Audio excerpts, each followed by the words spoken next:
Hi everyone, it's Boston Mayor Michelle Wu. I want to thank Act to Change for inviting me to be a part of the 4th annual National AAPI Day Against Bullying and Hate.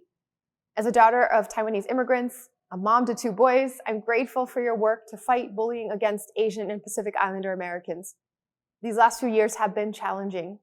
The pandemic deepened systemic inequities and strained the mental health of so many. Since March of 2020, communities across the country have seen demand for mental health resources skyrocket. And while the need for effective, wraparound mental health supports has only grown more urgent, the barriers that stand in the way of accessing that care have multiplied. And they're made more daunting by society's stigmatization of mental health.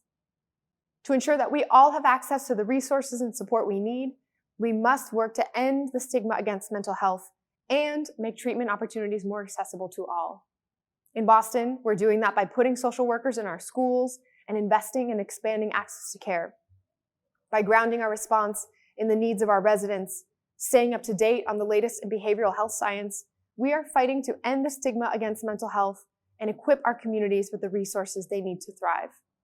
We also know that our mental health is closely related to our physical well-being, our sense of self, and our feelings of safety and belonging.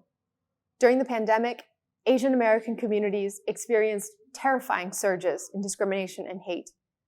The increase in these attacks had an enormous impact on the mental health of our community.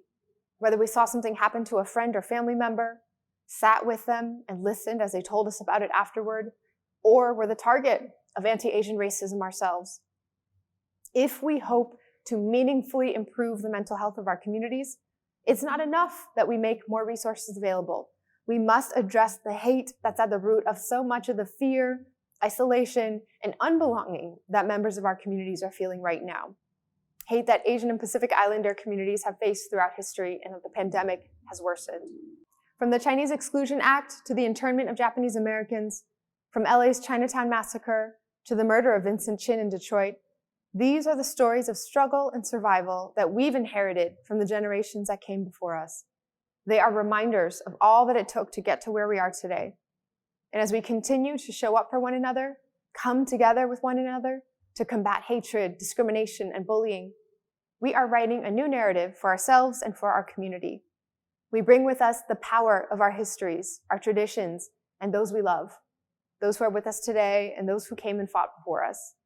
We are not in this fight alone. And I'm so grateful for organizations like Act to Change who make that togetherness clear, who unite us in the work of building a brighter, better world for all. Thank you.